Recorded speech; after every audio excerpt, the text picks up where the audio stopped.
Please help me reach 1000 subscribers. Support the video with a like and share your thoughts in the comments. I read every of them. Thank you. How do you disappear from your own life? It's not about packing a bag and moving to a new city. It's about the moment you look in the mirror. The person staring back is a complete stranger. That's what she did to me. My name is Mark, and this is the story of how my wife, Sarah, erased me long before I ever decided to vanish. People always said we were the perfect balance. Sarah was the sun, vibrant, warm, the kind of person who could make a stranger feel like a friend in 5 minutes. I was the steady ground, the orbit to her brilliance, a reliable IT manager, a man who paid his bills on time and found profound joy in the simple architecture of a well-planned life. For 12 years, I built a life around her. I thought our love was a fortress. I remember the small things, the mortar that held our bricks together, the way she'd hum absently while making coffee, the secret language of our feet touching under the restaurant table, the lazy Sunday mornings where the biggest decision was pancakes or waffles. Our home wasn't just a structure, it was a living, breathing thing filled with our shared laughter and whispered dreams of a future that included kids, a dog, and growing old, annoyingly in love. The first crack wasn't an earthquake. It was a hairline fracture, almost invisible. It was in the way her laughter started to sound like an echo, a little too high, a little too forced. She began spending more time on her phone, her body angling away from me on the couch. "I'm just tired, Mark," she'd say. And I, the fool architect, believed her. I doubled down on being dependable. I took on more chores, brought her flowers, scheduled date nights, thinking I could fix a fatigue I didn't understand. I was trying to plug a leak in a dam that was already shattered on the other side. The distance grew, a silent, cold fog settling between us in our own home. I felt like I was living with a ghost who wore my wife's skin. And then the dam didn't just break, it evaporated. It was a Tuesday. I remember because the trash was out on the curb. Mundane details get seared into your brain during an apocalypse. She handed me a folded piece of paper, her hand trembling so slightly I almost missed it. It was a doctor's report.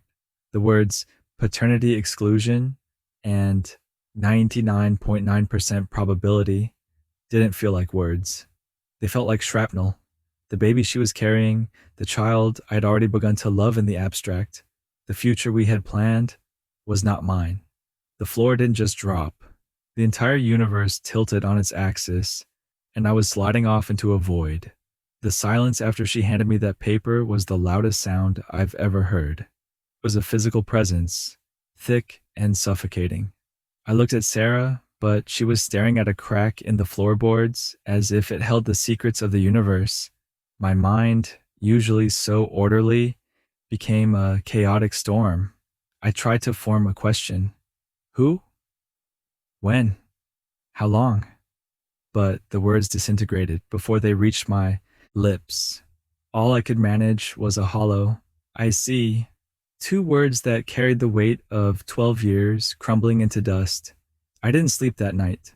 I sat in the living room, a museum of our life together. Every framed photo on the wall mocked me. That smile in Paris? A lie. That embrace on our anniversary? A performance. I was a curator of a fraudulent exhibition, and I had just discovered every piece was a forgery. The betrayal wasn't just about the baby. It was about the meticulous, daily construction of a false reality. She hadn't just cheated on me, she had cheated me out of my own life. The man in those pictures, the one who believed he was loved, was a naive fool. I felt a profound shame, as if I were the one who had done something wrong by being so blind, so trusting. Days bled into a gray haze. I functioned like a robot. Work, eat, sleep. But inside, I was a raw, exposed nerve. I tried to talk to her once. "Sarah, we need to—" I began, my voice foreign to my own ears. She cut me off, her eyes wide with a panic I mistook for remorse.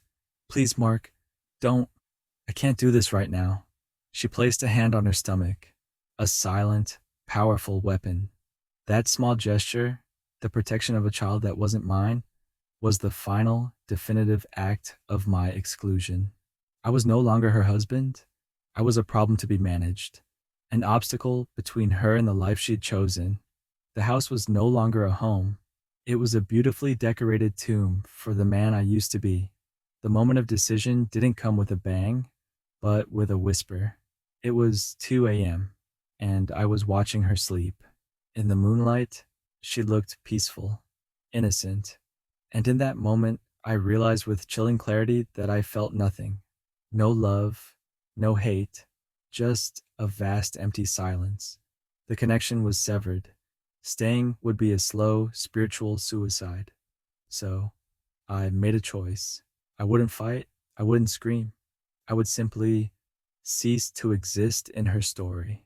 I packed a single bag, not with anger, but with the quiet finality of a surgeon closing a file. I wrote no note. My absence would be my only message. I became a ghost in a new town. The apartment was a blank slate. Beige walls, a single window overlooking a laundromat, no memories. I took a job at a warehouse. The mindless, physical labor, a blessing. I stacked boxes, drove a forklift, let the roar of the machinery drown out the static in my head. There was a strange peace in the anonymity. No one knew me as Sarah's husband.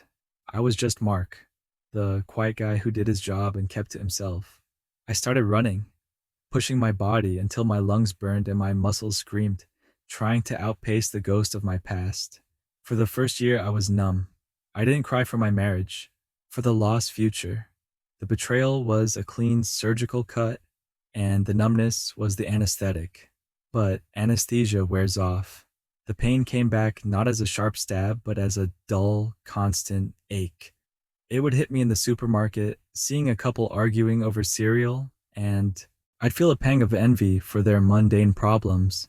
It would ambush me at 3 a.m., the silence of the apartment echoing with the memory of her laughter. I had to learn to live with the scar tissue, to understand that some wounds don't heal. You just build a new life around the crater they leave behind. I began to rebuild, brick by solitary brick. I bought a plant and kept it alive. I learned the name of the old man at the newsstand. I started reading again, books that had nothing to do with love or loss. Slowly, I was carving out a version of Mark that existed independently of anyone else. It was a quieter, more cautious man, one who looked at the world with eyes that had seen the foundations crack. I wasn't happy, but I was at peace. I had control over my small, undramatic life. The past was a country I had emigrated from, and I had no intention of ever visiting again. And then 3 years later, she found me. A single plain envelope slipped under my door. No return address, just my name written in her handwriting. A script I hadn't seen in 1,000 days, yet one my body recognized with a jolt of primal fear. My heart didn't flutter. It seized. The walls of my carefully constructed sanctuary seemed to shrink inward. Every instinct screamed at me to burn it, to pretend I'd never seen it. But a darker, more stubborn curiosity won. With hands that betrayed no emotion but trembled violently, I picked it up. It felt like holding a live grenade from a war I thought I'd left behind. The cafe I chose was neutral ground, a place with no history. I arrived early, positioning myself facing the door. It wasn't about strategy, it was about having an exit route, both physically and emotionally. When she walked in, the air shifted. It was her, but it was also someone I barely recognized. The vibrant sun of my past had dimmed into a weary, cautious glow. There were fine lines around her eyes that hadn't been there before, and a fragility in her posture that spoke of years spent carrying a heavy secret. She offered a tentative smile that didn't reach her eyes. "Mark," she said, her voice a soft echo. "Thank you for coming." I simply nodded, gesturing to the chair opposite me. This wasn't a reunion. It was an audit. She started talking, her words tumbling out like stones from a ruptured bag. It was a colleague from her old marketing firm. Not a grand passion, she insisted, but a connection born from shared late nights and a feeling of being seen in a way she claimed she hadn't felt with me in years. You were so solid, Mark. So good. I felt I felt like I was drowning in your goodness, she confessed, her voice breaking. It was a mistake. A few stupid months of trying to feel something reckless. The baby was an accident, a consequence she never planned for. The letter was her desperate, cowardly way of telling me, letting a piece of paper do the brutal work she couldn't face. She described the isolation of her pregnancy, the weight of her guilt, the exhausting performance of single motherhood while grieving the life she had obliterated. She cried then, genuine, heaving sobs that drew glances from other patrons. But as I watched her, a strange thing happened. I felt a distant pity, the kind you might feel for a character in a tragic film. But the connection was severed. Her pain was real, but it was no longer my burden to carry. I finally spoke, my voice calm and measured, surprising even myself. Sarah, I said, cutting through her tears, I hear you. I understand the sequence of events, but your reasons, your pain, they're just data to me now. They don't change what happened. I told her that her confession of feeling suffocated by my steadiness wasn't an explanation that absolved her. It was just another layer of the betrayal. She had chosen to deceive me, day after day, instead of trusting me with her unhappiness. That was the wound that never fully healed. The systematic dismantling of my trust. I wasn't the dependable rock she resented. I was the faithful husband she betrayed. The narrative she had built in her head, where she was also a victim of circumstance, shattered against the simple, unchangeable fact of her choices. She looked at me, her eyes pleading, searching for the man who would have moved heaven and earth to stop her tears. That man was gone. I'm not here for closure for you, Sarah, I said, my tone final. I'm here to collect the last piece of myself I left behind in our old life. And now I have it. I stood up, placing enough cash on the table to cover both our coffees. It was a small, deliberate act of finality. I truly hope you find peace. But our story ended the moment you handed me that letter. Don't look for me again. I walked out of the cafe, leaving her there with the ruins of her regrets. The door closed behind me, and for the first time since that night, I felt the ghost of my former self slip away completely. I was free. Walking away from that cafe felt like crossing a border into a country I had been trying to reach for years. The air itself tasted different, lighter, charged with possibility, instead of heavy with regret. There was no triumphant music swelling in the background, no dramatic sense of victory. Instead, there was a quiet, unshakable certainty. The chapter titled Sarah was not just closed.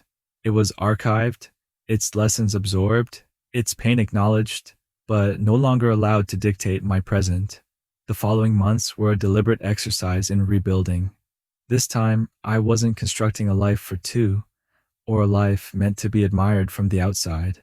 I was building a home for one, for my own soul. I reached out cautiously to old friends who had been bewildered by my disappearance. To my surprise, most were not angry, but concerned. They had missed me. Reconnecting with them felt like reclaiming pieces of my history that were truly mine, untouched by her betrayal. I traveled, not to escape, but to explore. I stood on cliffs, overlooking roaring oceans, and hiked through silent, ancient forests. In the vastness of the world, my own problems shrank to their proper, manageable size. I even began dating again, but with a newfound compass built from the wreckage of my past. I was no longer the dependable man seeking a sun to orbit. I was a whole, if slightly weathered planet in my own right. I looked for partners who valued honesty above excitement, depth above drama. It was slow and at times frustrating, but it was real. I learned that love could be a choice, not a desperate need, a gentle collaboration, not a frantic merger. Years have passed now. I own a small, comfortable home with a garden I'm terrible at maintaining, but I love it. I have a partner, a woman with her own scars and her own quiet strength. We share our lives without losing ourselves in each other. It's a peace I never knew was possible. Do I ever think about Sarah? Sometimes. A song we liked, a place we visited, will trigger a memory, but the ghost is gone. The pain is a fossil, a record of a life that once was but no longer has the power to hurt me. I don't wonder if she regrets it anymore. Her journey is her own. My freedom, my peace, my happiness, they are no longer contingent on her remorse or lack thereof. The greatest revenge against a betrayal that tried to erase you is not hatred or success. It's a quiet, ordinary Tuesday. It's waking up in a bed you chose, in a life you built with your own two hands, and feeling a profound, unshakable sense of belonging to yourself. They say living well is the best revenge. They're wrong. Belonging to your own life, that is the ultimate victory, and it's a victory no one can ever take from you.